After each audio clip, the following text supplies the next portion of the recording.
yung mga kalsadang nakakatakot. Parang masyadong dumadaan. Parang nung unang punta rito, parang maikli lang, you know? Pero ang haba palang Balete Drive, oh. May kilabutan ako, guys, grabe. Mag-isa lang ako dito ngayon, tinan nyo. Balete Drive. Kasi possible, nandito pa yun yung white lady dito.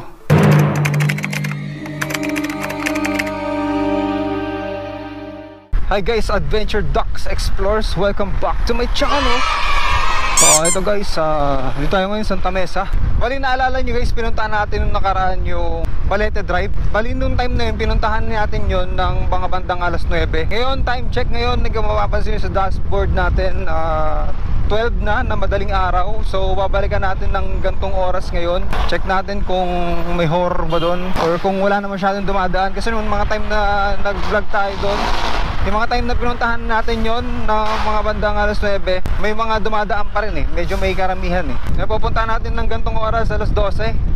Ngayon, dito tayo ngayon sa Santa Mesa. Kung napanood nyo yung unang video ko doon, yung istorya doon, di ba, may nagpapakita doon na white lady na mamara. Ang kwento doon kasi, kaya nagpapakita yung white lady doon kasi naging biktima siya sa lugar na yun. Bali, estudyante siya ng taga UP Diliman, tapos natipuhan doon taxi driver. Yung mga time na yun, hindi pa mukhang syudad doon dito sa Manila. Kaya mapuno pa doon, madaming balete, kaya tinawag na Balete Drive yun. So yun nga, tipuhan siya ng taxi driver, ginaasa siya, tapos simula nun, yun na yung kwento no, nagpaparamdam doon, nagpapakita pati na na features magandang gabi bayan na may white lady na talaga nagpapakita doon. Pinuntahan na rin yun na iba't ibang mga paranormal expert, sila Ed Caluwag yan. Matagal na si Ed Caluwag talaga, kaya mataas yung respeto kay Ed Caluwag as a paranormal investigator.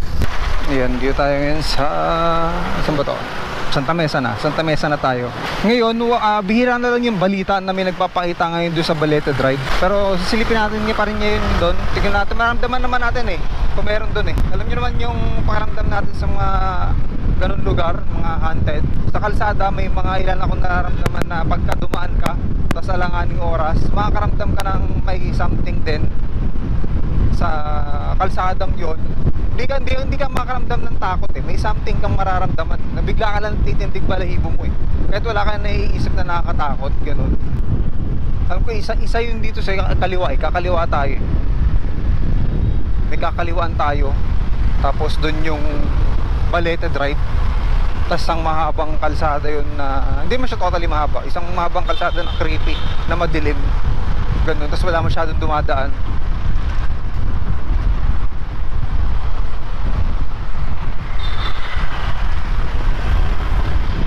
Balete Drive ba yun?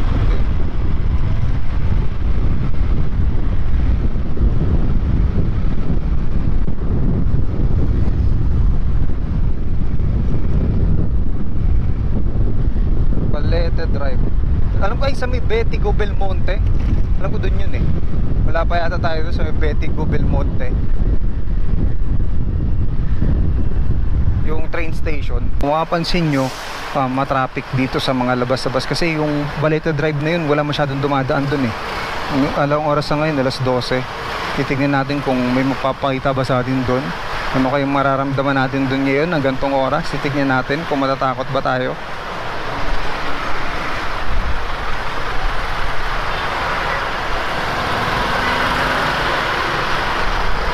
Lourdes.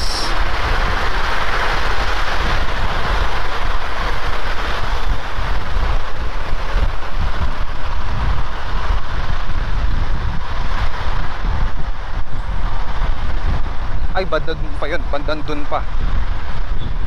Betigo Belmonte. Inipit siya oh. Mga jeep talaga eh, putya eh. Kaya pinipace out yung mga jeep eh.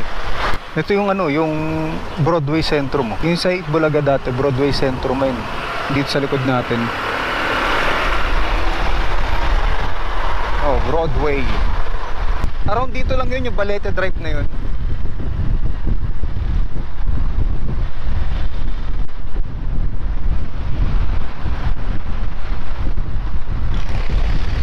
Gilmore, ito Gilmore na to.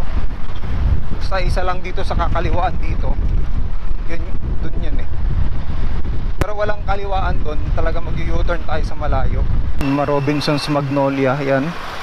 Dito, Robinson's Magnolia.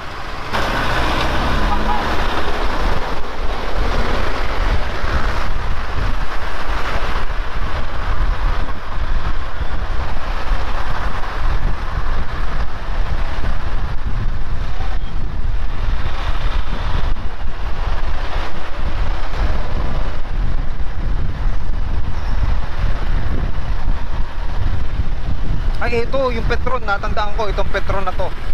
Dito tayo kakaliwa. So, wala siyang, ay.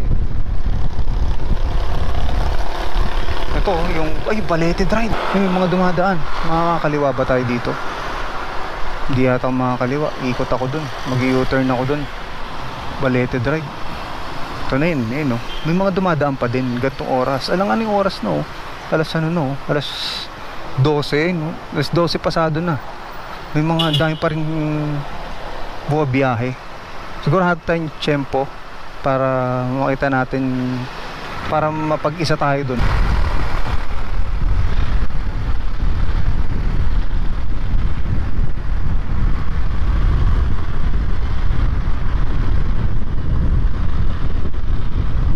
Ayun, U-turn tayo dito, tapos Balete Drive again.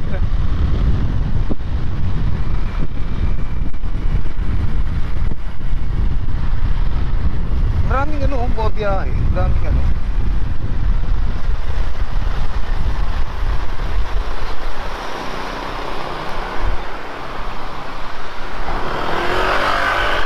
May mga creepy pa na kalsada ron sa Balete Drive.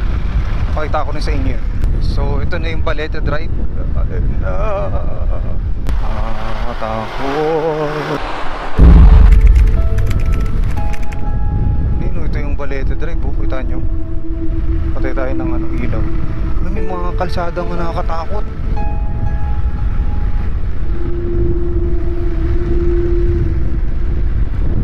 Punta tayo doon sa ano, sa hinintuan ko, yung nagloko yung headlight ng motor.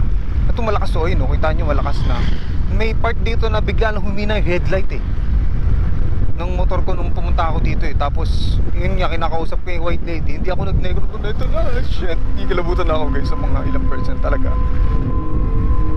Sabi nyo, wala na siya na masyadong dumadaan. Diba? Santa Mesa, Recto, Legarda. Ang creepy. Kita nyo. Tapos dito pa rin yung mga punong malalaki no? Kung makikita nyo, dahil pa rin mga puno dito. Tapos may mga kalsada rito sa mga gilid-gilid na pwede kang pumasok na creepy. Ayun, tulad dito, no? Grabe, creepy.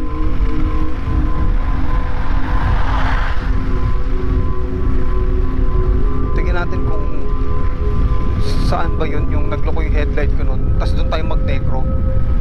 Kasi may part doon na ano ang creepy talaga May doon ba yun? Mahaba pala rito. Parang nung unang punta rito parang maikli lang Pero ang haba palang Balete Drive Grabe.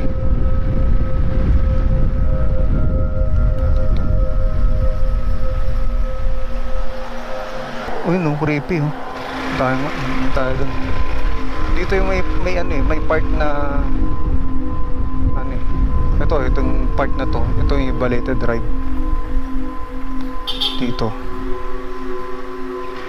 So, makikita nyo kung sa taas may CCTV ba dun. Ito yung Balete Drive. Kita nyo ba yung Balete Drive na sa taas? Yung ganyan Balete Drive. Kita nyo. Tapos wala siya masyadong dumadaan dito. Talagang kita nyo dito. Creepy. Try natin mag-necro dito. Tingnan natin kung may sasagot ba sa atin habang nagne-necro tayo. Kasi kung dilim necro tayo. Hirap dito, baka may hold upper. Pag hold up ako dito, hindi, may CCTV naman sa taas. Mag-necro tayo. Tanong natin kung may dito pa ba yung white lady. Kasi possible nandito pa yung white lady dito. Ipoporma ko lang yung motor.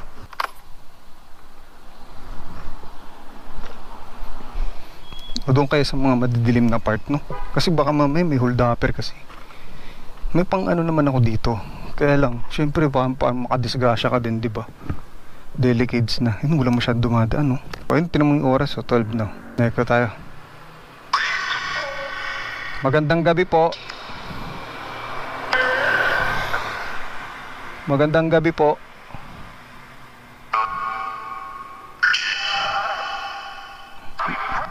May ingay dito, teka. Lipat tayo ng pwesto.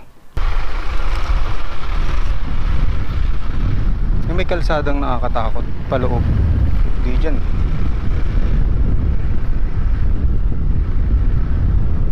kaya tayo dito. Sampaguita. Ito, nakakatakot yung kalsada.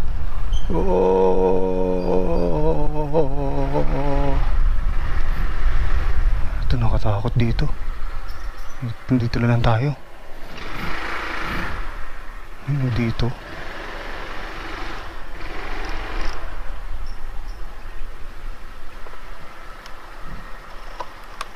Ang Balete Drive. Grabing creepy. Ito guys, dito tayo ngayon sa Balete Drive. Gagawa tayo ng necroponic session kasi tayo nating communicate kung nandito pa ba yung white lady daw na nagpapakita dito. Bali, ano naman, legit naman talaga na may nagpapakitang white lady dito. Pero ngayon, kakausapin natin kasi anong oras na ngayon? Kung makikita nyo yung time ngayon guys, ay no, 12, bali 12:25 na ng madaling araw. So ito, start na tayo ng necroponic session. Tingnan mo, wala masyadong tao na dito. Talagang creepy talaga. Ayan o, necroponic tayo. Magandang gabi po. Stop agad o. Bakit nyo ako pinapahinto? Nandito po ako sa Balete Drive. Sakit? Ano masakit sa'yo? Halo, minto na naman. Ano masakit sa'yo? Live? Bakit? Ba't nyo pinapaalis? Live na naman eh. Nandito ba yung white lady? Nandito ba yung white lady? Nandito pa ba yung white lady nagpapakita? Uwi. Pwede yung magpakita sa akin? Out? Oh, nandito ako sa labas. Out na ako. Disco? Shit. Ozone? Malapit lang dito yung Ozone Disco. Dito ako sa Balete Drive.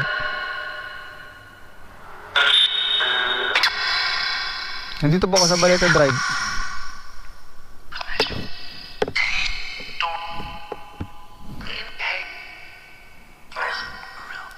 Nandito ba yung white lady? Yung white lady. Gusto ko makausap yung white lady po. Creepy. Shit. Parang may gumanon. Uwi. So wala siyang matinong sagot. May sinabing disco. Ba't disco sasabihin niya eh? Ang layo ng Ozone Disco dito. May part naman talaga na ano dito rin, yung Ozone Disco. Wala siyang matinong ano. Kasi maliwanag dito. Possible wala na dito yung white lady. Kung sino man po yung natawag ko, maraming salamat. Aalis na po ako. Walang susunod sa akin. Libo. May kilabutan ako guys, grabe. Mag-isa lang ako dito ngayon, tinan nyo. Oh, ikot ako. Oh, diba? Grabing creepy. Maraming salamat po, alis na po ako. Maraming po salamat. Yung mga dumadaan pang kotse. Bye bye. Wala pong susunod sa akin.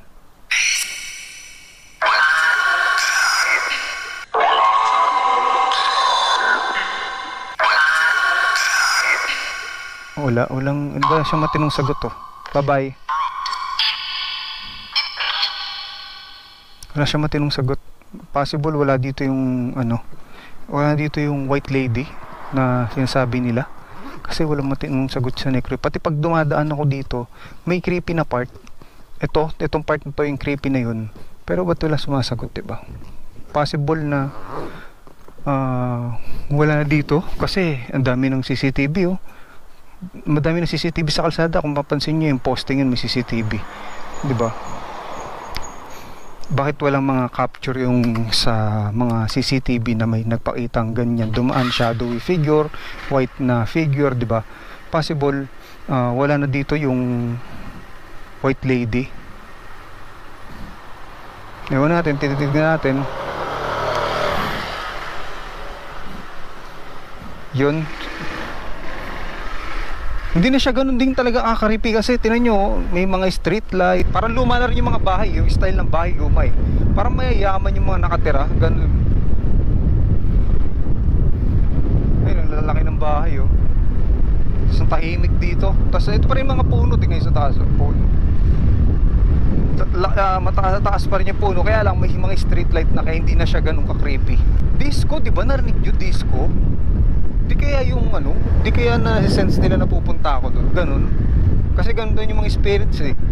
Alam nila, malayo ka pa lang, alam nila na pupunta ka, o alam nila kung ano yung sadya mo, ganyan.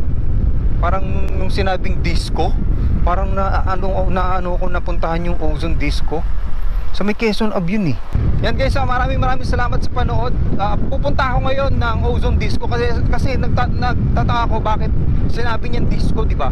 Ay nandoon tayo sa Balete Drive tapos nagbanggit ng disco. Hindi ko alam, pero pupuntahan natin yung Ozone Disco ngayon. Yan guys, maraming salamat sa panood. Sana nagustuhan nyo yung kahit short ba yun o long, di ko alam kasi nag-drive tayo eh. And guys, maraming salamat sa panood. God bless sa inyong lahat.